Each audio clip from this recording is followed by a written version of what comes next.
Ayo, what's poppin', man? Alright, fourth attempt. Let's pray for the best. Now, if you guys, yeah, I know some of you guys have been complaining in the comment section that, I don't get to the point enough. I apologize for that, first of all, but I'm not gonna change the way I do it. I just want to put that out there. Like, I do apologize for wasting you guys' time, but I'm not gonna change how I run the videos. So instead, what I'm gonna do is in every video that I think I have gone off on a tangent a little bit at the start of the video, at least, check the pinned message, the first and pinned message in the comment section below, and click the little blue numbers. It's going to lead you, it's a timestamp that's going to lead you to the part of the video where I actually start talking about the trade. Okay, so before we actually get into the trade, guys, I do want to say, I know the previous video had some kind of audio skipping, and so if it ever happens in the future again, it may even happen in this video, who knows, right? I'm going to be looking through the comment section for one of you guys' comments, and of course I myself am going to actually check through the video, right, to see if there are any audio skips. And if there are audio skips, in the comment section on the pinned message at the very top of the comment section, I will put the timestamp where the audio cut out, and next to it I'll put what exactly the words were that I said, or at least to the best of my recollection. Okay, so that we can, fix this issue once and for all, because I have no idea why this is happening. I've never changed a single thing, or at least so I think. All right, with that being said, guys, let's get right into the thing.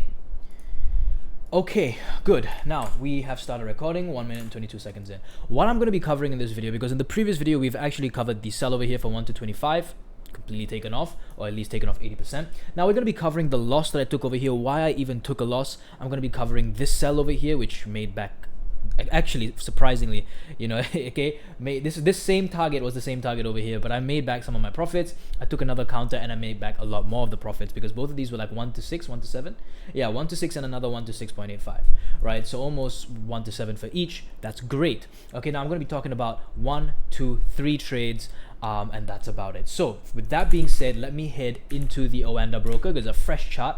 Okay, and again, if there are any broker feed inconsistencies, I'll just compare it back to the previous broker, which is what I would advise, or not advise, I'm not a financial advisor, but what I would suggest people use when they are analyzing smart money concept charts. Okay, so with that being said, let's get into this video. Right, now first of all, if you guys need a little bit of to remember what happened in the previous video, please go ahead and check out the previous video. But what happened in the previous video was that price came up in here on this candle here and wiped out an old high. Now this old high is not just any old high, it is a previous month's high, and that previous month's high was not responsible for a break in structure. Let me show you an example of a previous month's high that would be responsible for a break of structure. I'm going to hit to the monthly. I'm going to show you guys, right, a previous month's high that was responsible for a break of a previous month's low. All right. So for example, when we look at the monthly chart, let me bring up the brush. We have, for example, this high here. We have this high next to it, this low, this low, this high, this other low, this low, right? All of that. Now when we look at this, we can see that this low in here was broken by this high. How do we know it's broken? Well, we have ourselves a candle body that is closing below. Okay, now this low, this little rejection kind of thing on the monthly is actually a piece of structure, a lower low, if you will, on a lower time frame. I'm going to show you guys that. Let's go to the daily time frame. In fact, let me mark this out and let's go to the daily time frame and see whether there was actually a piece of structure there. So here we go, we can see that monthly low here was actually a piece of structure, was a lower low, price went up, came down, broke it successfully, induced, took the inducement, took another inducement. Why? Because it wanted to fill up a H4 that was in a H4 imbalance that was inside here. If I'm not wrong, there was also a weekly IPA. Let's go and check, maybe I'm wrong. Yeah, there was a weekly IPA right above. Okay, so again, price never has to do a 100% fill, but more often than not, I've observed that price does like to do 100% fill, and as you can see, it did that, and then it finally dropped off. Okay, the first area where you could have taken the reaction would have been after this inducement. Okay, now with that being said, I hope you guys have a little bit of an idea. I'm going to head back to the monthly time frame. I hope you guys have a little bit of an idea as to how for example, on the M1 time frame, a previous candle's high or low would be a second time frame piece of structure. You see how that flows, right? So when we look at this high here, which was like a daily structure, failed to break this low here. Look at this low, this previous month's low. Why do I mark this month's low? Why not this one? Because they're grouped together, right? These are like relative equal lows. And again, I'm telling you guys what or how I view the markets. Okay, so there we go. Now, if we observe this on the daily time frame, you'll see that they're going to be pieces of structure. Let's go ahead and take a look at that. So we can see over here, we have ourselves the previous month's high, and we have ourselves the previous month's low. We're just going to go ahead and call that the previous month's low. Okay, right? And we can see how those were bits of structure. Now again, we're not talking about the daily time frame breaking, we're talking about the monthly. If we go back to the monthly, you can see how that previous month's high never broke with a body candle. You see how over here this high broke with a body candle. This hold on, which one?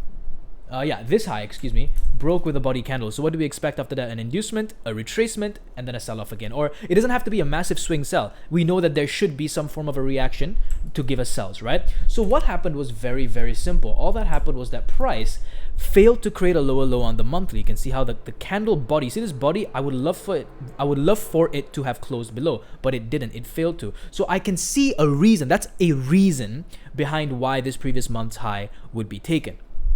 Okay, and so what happened after this previous month's high was taken is we go to the H1 time frame. Now I took a sell trade. Give me a second. I'm going to the H1 time frame. Just keep your charts where they are, man. I can't keep up with you guys. Okay, let me do my thing, right? If I'm too slow, I'm too fast, just slow down the video, man. Seriously, I'm not joking around. Over here we can see the previous month's high gets taken. A bearish QM shows itself, or an SHBMS RTO shows itself. How do you do that? We have ourselves our SH. We have ourselves our break in structure. You can see over here if you were to read. This is on the H1 time frame, mind you. Low, higher low, and this is the boom like this before the manipulation happened. This was the low, so making it significant. This is the low that formed the manipulation. And this manipulation, what did it manipulate? Not these guys, but rather the previous month's high. Okay, and then formed a bearish QM right after that. So immediately from this, we have ourselves a context. Just from here, give me a second. Just from this, we know where we're going to sell, and if the sell is successful, we know where we're going to take profits. Just alone from this. Okay, now where could we take a sell? Well, immediately once price pinches or pierces through that previous month's high, we can immediately, if it's during a kill zone, which it was, go ahead and watch the previous video. I told you guys how exactly I caught this trade, right? But let's say you were a little bit late to the trade. That's perfectly fine. You know that's your strong high right up here, and you know right here in this corner is your weak low. Okay, do we have our inducement? Absolutely, we have that. Right here is our inducement, so we can go ahead and draw that right here with money signs. Dollar bills, right? And we have ourselves an IPA over here, fresh IPA, and if you can see, we extend it. Now you guys may be wondering, Avi, what a fail, that didn't actually get hit. Mind you, we're on the Oanda broker. If I were to switch back to the forex.com one, you can see that this IPA showed itself right here as well. If you don't believe me, here it is. The IPA is right there. I'm not going to waste you guys' time. And you can see how it did actually get tapped into it. So this is the broker that I would suggest people to use, right? After price basically broke into it, all that happened was, now I'm going to explain it during this chart, but give me a second. I'm going to draw something on the Oanda broker. Okay, bear with me. What happened was very, very simple. We had ourselves our SH, our BMS. This was our inducement. Price took that with these guys over here, right? Now on a lower time frame, now let's go to our lower time frame. Okay, you guys are following. Let's go to our lower time frame so I can show you guys the lower time frame reaction to this IPA. You guys should be able to follow why I'm even looking at this IPA in the first place. Let's go to the lower time frame. Let's pick the 5 minute, for example, right? And you can see how I'm just gonna draw it, can't be asked.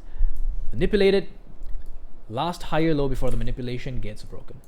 Okay, inducement, right? So we know this over here is probably not too highly probable. You see what I'm trying to say? Probably not too highly probable. This is our range, okay? So we have this as our inducement area. And I'll get more in depth into the whole Fibonacci thing that was discussed in the previous video. I'll get more in depth into the raids that were discussed in a couple videos back.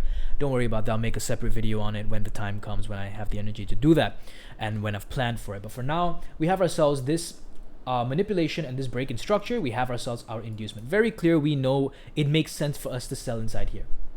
Okay, however, what I did and what I saw, which was perfectly valid, now stay on track with me here, that was perfectly valid, was that price, now let me draw out my kill zones real quick. Okay, now I'm going to draw this, give me a second. Okay, and I'm going to draw you, this is literally like how I have it in my mind. And we have that as our liquidity, just like that.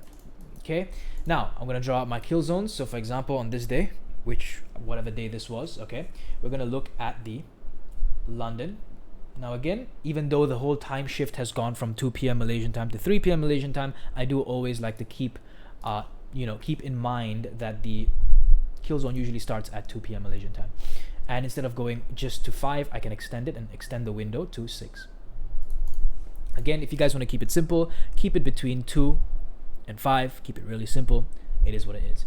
Okay, now during this time period here, price ran up during the London session and created a bearish QM, as you can see. I don't have to mark that up, do I? You can see that manipulation. We have that break in structure. We have that as our inducement. Why is this an inducement? Because this failed to create a lower low, thus being a weak high. You can see price has hit it up. Okay, there's going to be a weak high to be taken as an inducement, right? And what I saw was on the M1, an M1, I think it was an FVG or an inefficiency or an IPA, one of the three things. But more importantly, my entry confluence was the 2.5 pip SL from the strong high. Right there, 2.4, but you get it, 2.5, and I wanted to enter there. Now let's go ahead and take a look at the M1 for exactly what I saw. Right. TradingView being forgiving, allowing me to view the charts. Right, now you can see it's not just some random FVG. The context behind this FVG was that whole 2.5 pips thing from the very top, not the very top, but rather the strong high. Okay, and as you can see over here, yep, that was the manipulation during the London session. We had ourselves a break in structure. We had ourselves this high here that failed to create a lower low, comes back, oh my bad, comes back up, and I was thinking, let's go ahead and take a sell there. Now it's not just a blind sell, actually. It was a sell that happened, that occurred during the New York session, which starts at 7 p.m. goes until 2 p.m. usually, but let's say we wanted to use a different time window. For example, where the trade actually happened, 7 instead of 7, we could have used something like 8 right here. 8 to even 10, right, is a great time window, for example, of volatility, right? And during this time period, I was expecting price to come back up, revisit those London highs, and then sell off. Perhaps London created the high of the day. I was wrong with that context. It is what it is. People can be wrong, and I got completely stopped out during the New York session. And that was the reason behind the sell trade. Now, I want to, again, guys, let's relax. Yes, I am about to go off on a little bit of a tangent here. If you guys want to view the winners right here, please go ahead. Fast forward, skip through this part. But I want to talk to you guys a little bit. Was this trade stupid? Was this trade a dumb trade for me to take? If I was faced with the same trade in the future, would I take it again? The answer to all of those questions is yes, absolutely. This trade made 100% sense to be taken. This trade has paid me before. I'm going to show you that in a second. And this trade made absolute sense for the day. It just, unfortunately, guess what? Fell on the wrong side of probability. I would not change a single thing when it came to the future if this setup, presented itself again.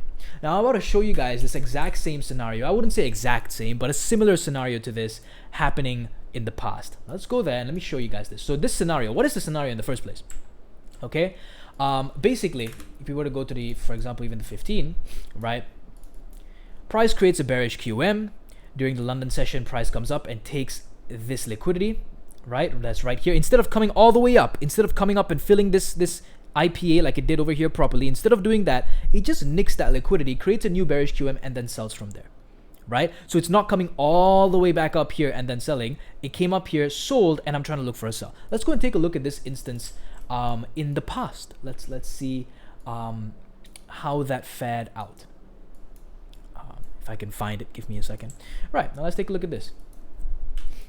I'm going to hit to the H1 time frame. Relax. What I'm trying to prove here is a point, which is that the markets are going to do whatever the hell they want to do, and you have absolutely zero control over price. The most you can do, is right. So that was actually a manipulation, but no idea why the broker feeds like this. Just bear with me, right? That's a manipulation, and on this broker again, it's relative equal highs, but that was a manipulation when I saw it. And it created a bearish QM, right? You can see, manipulated, broke the significant structure, comes back up, high, failure to create lower low. See how it's so similar, right? Failure to create a lower low. But this time, the high holds for the sell. If you guys are wondering whether it actually was a manipulation, I'm just showing you guys on this broker because I know this one actually printed it. And back then, this broker printed it too. I have no idea why. If I'm not wrong, unless my memory serves me wrong, it is what it is. But yeah, you can see how that was actually a manipulation. Okay, and once that happened, right here, what was my ideal area? Well, I was looking at this guy, manipulating this top. Okay, breaking this structure here, right? Inducing over here. And what was I thinking? Well, a pullback here, right? But instead what happened? What happened was the market tested my flexibility.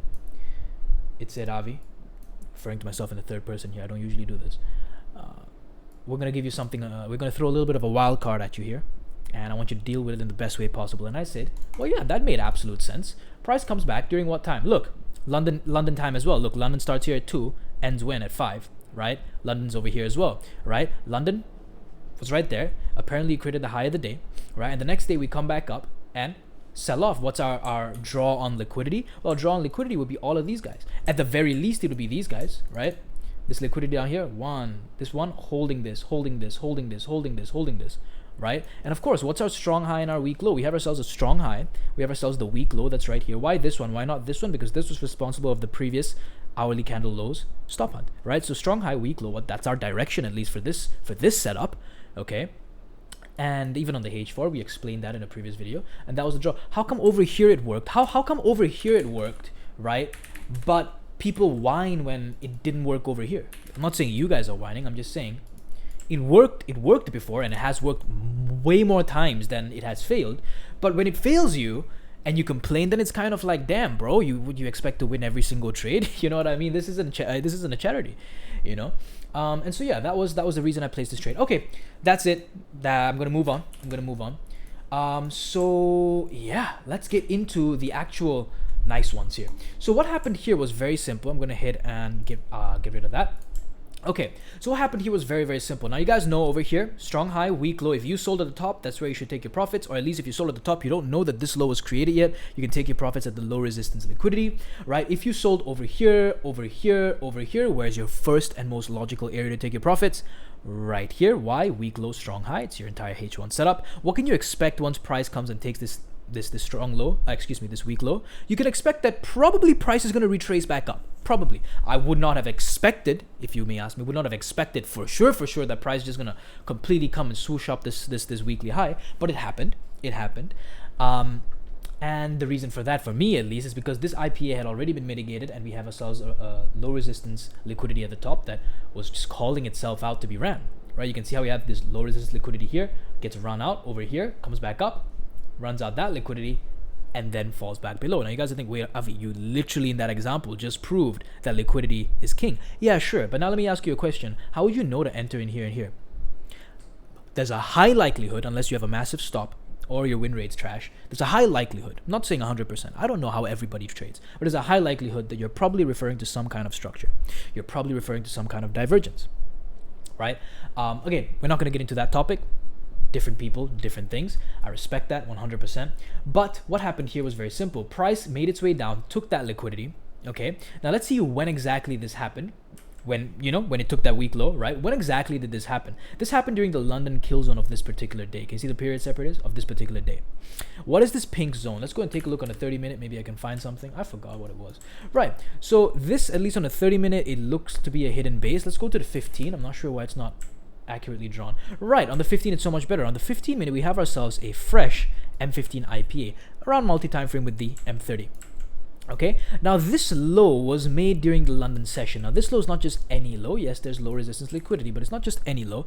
This low is a strong low. Why? Even though there's low resistance liquidity, which does sort of make me a little bit wary of it, but it stop hunted. The point is that it manipulated and took liquidity from the buyers and then broke significant structure. High, lower high, boom. Agreed, right?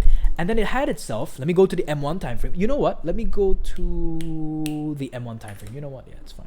I was thinking it was probably a bit too low, but then I'm like, hold on, you guys watch AKFX. You definitely know about the lower time frames. You know what I'm trying to say? What am I doing? Underestimating you lot, right? So over here, we can see that we had ourselves the stop hunt. We had ourselves the break-in structure, which I showed you guys, I believe, on the 5 or was it the 15-minute just now? Short-term memory loss. And price basically induces, that will be my inducement right there. Okay, for why price will come back down. After that, what I saw was this is the SNR liquidity, right? This is basically resistance, breaks, becomes support. Yeah, support and resistance buyers, and then we swoop up. Oh no, it's this resistance now, and we're gonna sell. Yes, we're selling. Boom. Doesn't happen though, did it? Pow. You know what I'm trying to say? So let's dissect this. Really dissect this.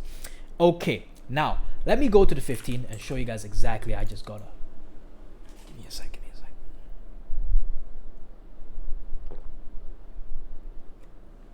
It's not chai. It's not chai. If you guys couldn't already tell, my energy is a bit low. Could also be because I recorded this video 3 times prior. Let's go to 15, which we are at. Now, price made this low right here during the London session. Agreed, we made this low during the London session. This low was responsible for a swoop on liquidity, a sweep on liquidity, a sweep on liquidity, broke structure, all that good stuff. London strong low. Now, during the New York Open, which is right here at 7 p.m. Malaysian time or 7 a.m. New York time, we had ourselves a lower time frame bearish QM. That was my first trade. What was my target? What was my target? By the way, every single one of these entries in AKFX journal, my free journal, first and only link in the description section below. If you guys don't believe me that I took these entries, I did go ahead and check it out there. Let's go to the M1. Let me show you guys something. Now, you guys know I'm an aggressive trader. I trade aggressively, but I'm very selective with my setups. Okay. Now, what happened during the London session? Excuse me, the New York Open right here. If you observe, this is when the New York opened. Price came up right here. Created this sort of double top thing, never broke any kind of significant structure. In fact, I wouldn't consider any structure here to be significant unless I was going for some kind of breaker play, which even then didn't actually validate.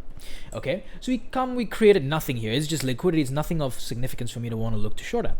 Price comes, whoop, swoops that out during the New York session, mind you. Swoops that liquidity out, and guess what it does? Right, whichever one of these that you guys consider. For me, I'll tell you guys what I consider. Not this one, but rather this one. Why? Low, higher low, higher low, higher low, and it's sort of just like it's not too clear. But again, if you consider that a structure, you consider that a structure. It's a very personal thing.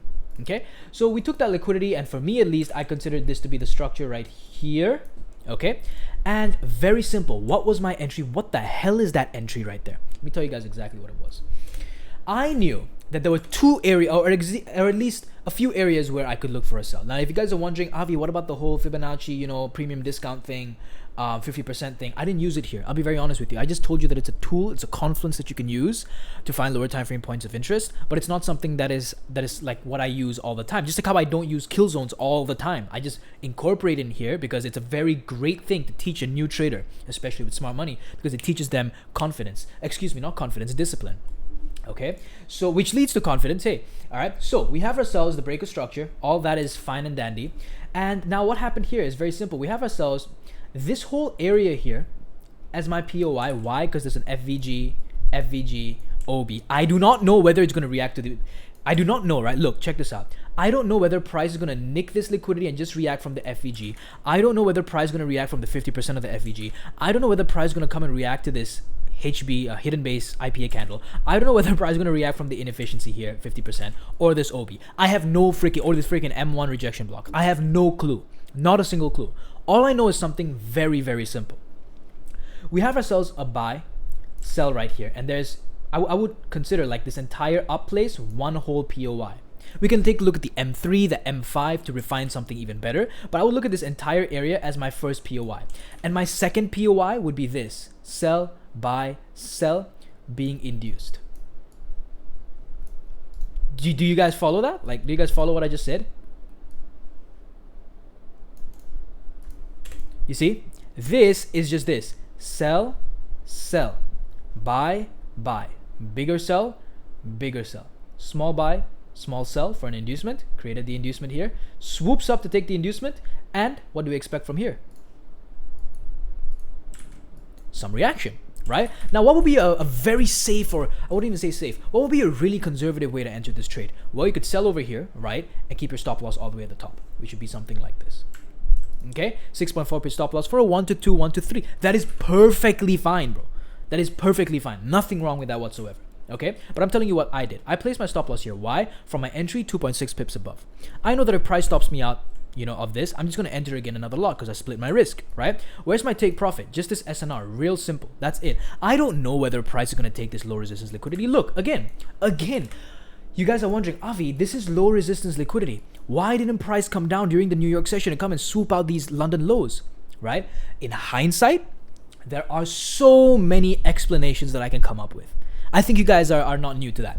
There are so many explanations that someone can come up with in hindsight. But in the real world scenario, I did not know whether during this day, this London session created the London low of the day or not. I didn't know, but I do know this was liquidity, right? And I was probably going to leave about 20% of my final position. But what I decided was I'm just going to take a scalp trade because I'm not too clear. There's low resistance liquidity all the way above, right? This low here has just been responsible for taking that liquidity. You know, I'm uncertain. So in times of uncertainty, I become a little bit more conservative, but I still want to preserve my RR, and I did. Okay, 2.6 pip stop loss with an 18 pip take profit right here, this SNR, rewarding me with almost 1 to 7R. After that, what happened? I was thinking, what's my context? See, that's my context for the sell. The context for the sell was that price went up, right? During the New York session. Stop hunted this right here. During the New York session, gave me a bearish QM. During the New York session, retested that bearish QM. During the New York session, what I'm expecting is to at least come and take this SNR liquidity. That's my context for the sell trade. Okay. Now, what's my context for the buy? Well, my context for the buy was very simple. This low over here happened during the London, so I was thinking perhaps it could be the London low of the day. This low was also responsible for, for all this low resistance liquidity being run out. This low is also responsible for a break in significant structure, indicating that it's a strong low. This low is also being induced by SNR liquidity. Very nice, very clean. Okay. And after that, I was thinking, once price comes in here, I'm just going to look at a lower time frame QM and then buy from there because I'm not too confident. I'm not exactly sure where I can buy inside here. I could take the entire range, split it in half and go with that, but I wasn't too sure, right? So all I did was very simple. I waited for price to come inside here. What POI was it? Let's go to the M15 time frame. On the M15 time frame, I think you can see. Yeah, you can. Okay, we have ourselves this sell buy candle. It's just a demand or an ICT bullish order block. We have this sell candle being violated at the open with this buy candle. This buy candle validates this is a bullish order block. Price makes its way inside here, and then on a lower time frame, on the M1 time frame, we can see we have ourselves a M1 bullish order block. Very, very simple. M1 bullish order block, my bad. M1 bullish QM. This low manipulates this previous one, breaks significant structure right here. See that? Candle body closes above. See this one? Candle body closes above. Inducement, this guy. See this guy right here? This little low. See that? That's my inducement, right? Once price came and took that, what's my entry over here? Very simple. M5 time frame. M5 perfectly fresh. IPA/OB. It's an OB, my bad. Yeah, OB right there. What's my take profit? Avi, that makes no sense. How is your take profit like so, consistent and so perfect? I don't freaking know, bro, whether price is gonna come and take this high or not, bro. This high was just created during the New York Open. It was responsible for a manipulation. I don't freaking know for 100% fact, right? But what I did know not for a fact, but what I did know for a very high probability was that price was probably gonna come and wipe out this SNR. These SNR sellers in here. Look, check this out. Support comes back to support, breaks the support, right? This becomes resistance, sells off. So I was like, that becomes a very, very logical area for me to take my profits. Right there. Absolutely right there. And my stop loss over here, Avi, why not like this? This is conservative. You can do that. Five-ish. Yeah, almost 6 pip stop loss. You can do that for a 1 to 3. That's plenty. 3% is plenty, right? But what I did was very simple. Just 2.6 pips from my entry. That was my take profit. Again, I don't know. I'll be real with you guys right now. Real talk. I do not know for 100% certainty whether the price is going to come up here and take it at this moment in time, right? It could have done just this. Price came up. Look, I went break even at the break of the structure here. Just like how over here for the sell, I went break even once price broke this structure. Right, when break even on the sell. Over here, when break even at the break of this piece, right? Price just came back. If I didn't take my profits, price would have just come back, taken me out at break even. I would have earned not a single penny. In fact, I have an ECN broker for this EURUSD buys, EURUSD trades, and I would have paid in commissions. I wouldn't have earned anything. I would have lost a little bit, right? So it pays to pay yourself. All right, man, that's it, man. I hope you guys took something away from this video. It's just a little bit more of a recap, nothing too big. But that's it, man. I hope you guys have a fantastic day. See you guys in the next one. Peace out.